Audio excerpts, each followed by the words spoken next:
We see the FBI director, Christopher Wray, give testimony regarding the open border and saying that we've never been this unsafe. And then they're asking for more money in their budgets and kind of growing the FBI from that angle, which is deeply concerning. But then we also watched as, sadly, the Republican House Speaker kind of just write off FISA and just give them a renewal without really pushing back much. So Americans are deeply concerned that under the Biden administration, we're watching our federal government grow and expand, and we're not really seeing any Republicans give pushback. What do you make of all of this? Well, I'll tell you what. I don't think they're positively opposed on principle, and this is a problem because we allow them. Because the principles that I have followed is that the government's not there to make us safe. The government is there to provide liberty for us, to give us the privilege of making ourselves safe, and that's why we have Second Amendment and property rights. And I think the whole idea, we weren't. This country wasn't born with an FBI or CIA or a Secret Service. These agencies really are not, they're always corrupted. One of the most corrupt, of course, and I've written about this, is the corruption of the CIA, especially since the 1960s. I was very impressed with the politics and the wars of the 1960s. And believe me, that, as far as I'm concerned, it was a bit of a coup for our take our law and order. And and you say, oh, if you didn't have the FBI, who would catch the criminals? Well, they're not catching the criminals. They're part of the criminal element. And how about the CIA? They're the ones who commit all the coups around the world. And believe me, almost all of the assassinations, one way or another, eventually, the evidence shows that the government's been involved. Certainly, it was what happened in the 60s, and we don't know how many people were involved with this recent attempt on Trump, but we do know that the Secret Service, they're not denying it. But the big question, did they just screw up, or was there some deliberate participation? Just to think of how many people have committed hatred towards the president. So they're all potential suspects. So that is a problem. But the agency itself becomes corrupted. That's it. When you have it, you may say, well, you have to have an FDA. They're going to protect us from, bad things that the drug companies will put out. Well, the FDA does the opposite. Just look at what they did to us under COVID. They do the opposite. They become part of the gang. And that's why it's so important for people to think in terms of the libertarian principle of you have responsibility. You ought to be left up to your life to your own. You can't hurt anybody, but you can't steal from anybody. Right now, the government is a thief. They steal from us. And, I have a bumper sticker, don't steal. The government hates competition. And I think that tells you a lot. It does. And they've expanded the IRS as well, hiring thousands of more agents to go after Americans, using AI to look at your bank records, even though that's illegal in itself. But there's very little pushback, and that's what's so enraging about all of this.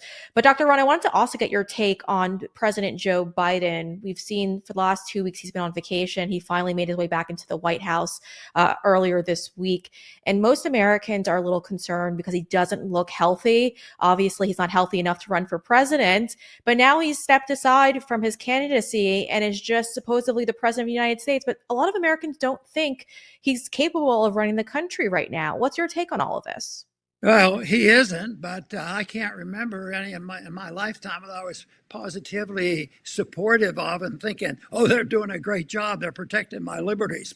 Because as friendly as they may seem, I work on the assumption that most things are bipartisan. Bipartisan support for the Federal Reserve, interventionist foreign policy, the CIA, FBI. It's too much bipartisanship, and the spending. If it wasn't bipartisan, why would we have all these debts? And why don't we rein the government in? So yes, that it's a mess. To me, it's all a philosophic problem, a philosophic definition of what the government should be. The founders worked very hard to try to make sure that they could rein in the government, not allow the government to do it. But even then, they were skeptics. They say, we have delivered to the American people a republic, but the big question is, will they keep it?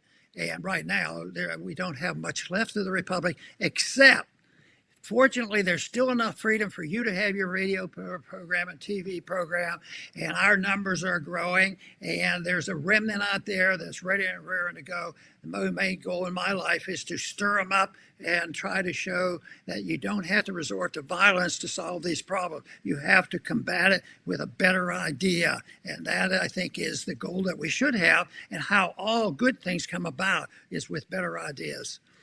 Yeah. Yeah. And I think that's critical too right now, and educating the American people, because so many people are coming out of, these public schools with a poor quality education. And it's like, we watch these street interviews, and when they interview people on the streets and ask them who they're voting for, and it's just heartbreaking to see how some people, there was a woman who didn't even know who the vice president of the country currently is. And she said that she's voting in November. And I was just like, oh gosh, no. But that's the times we live in right now. There's a lot of uneducated Americans, and I think we need to be the ones to educate them, because the public schools aren't doing their job. So it's our responsibility, for those of us who have shows, to spread the word, and then for them, audience right now, to kind of share these clips and make sure they circulate. But I also wanted to ask you before you go, of course, Dr. Ron, that you recently wrote a piece in regards to the tax plan that both President Trump and Kamala Harris have laid out. Both of them are promising tax credits. You've done a great job detailing those tax credits and kind of explaining that they're not really credits, and it's not really good for our economy because we're in debt. So explain to our audience your take on both of their plans. Yeah, it's they call it tax credit, and I thought, oh, they're not bad. I like tax credits because it isn't a deduction on it to cut down on your taxes. But if you have a bottom line, you owe the government, $1 million, and you get a credit, you take it off right off the million. If they give you a deduction, then it's a smaller percentage. So the tax credits are much better, but that's what they call it, because other people think the same as I was saying, that it's a benefit. But what about if you've only made $5,000 and you have essentially no payment, you don't owe anything? They give you a credit, which is a bonus. They send you a check instead of asking you for a check. They send you a check. So it's a form of a sneaky way to provide for welfare. But that's all what inflation is all about, too, because they say, well, we're going to give the middle class whatever they want, and then it will destroy the value of the money. And then we take the value of the dollar, and all they can complain about is the business people gouging them, and they can blame it on the businesses for gouging them. At the same time, it's this taxation, and that's what this tax credit is all about. It's deception, it's a tax, and it has to be. Government is a thief. They shouldn't be allowed to do it. People should be able to keep their own activities. If you're going to have services by the government, they should be at the local level. That's what was intended. And yet what we have is we have all these agencies of government, all the lobbyists in government. It isn't a government. And most people say, well, if you didn't have this, who would feed the starving? Who would provide all this wonderful education? Well, just look at how the government took care of COVID. Weren't they wonderful on how they did it? That attitude has to change. Yeah, yeah, and the pandemic was a game changer for so many Americans. I know myself, my view on everything completely shifted. So it was a great awakening moment for many. I thought, the government's not as bad as we thought, as people were making it seem. And then I quickly learned. So that's good. That's a learning experience. Yes. Well, Dr. Ron Paul, it was a pleasure speaking with you. Thank you for joining me today. To our audience at home, I want to remind you he has a great show over at Rumble. That link is in the description of this interview. So make sure you click that and give him a follow. We appreciate your time, sir, as always. Thank you for everything you've done for this country, and you continue to do as well. Thank you. Great to be with you. Okay, if you haven't done so yet, I don't really know what you're waiting on. There's a great sale going on right now over at mypillow.com. You gotta head over there before this sale ends.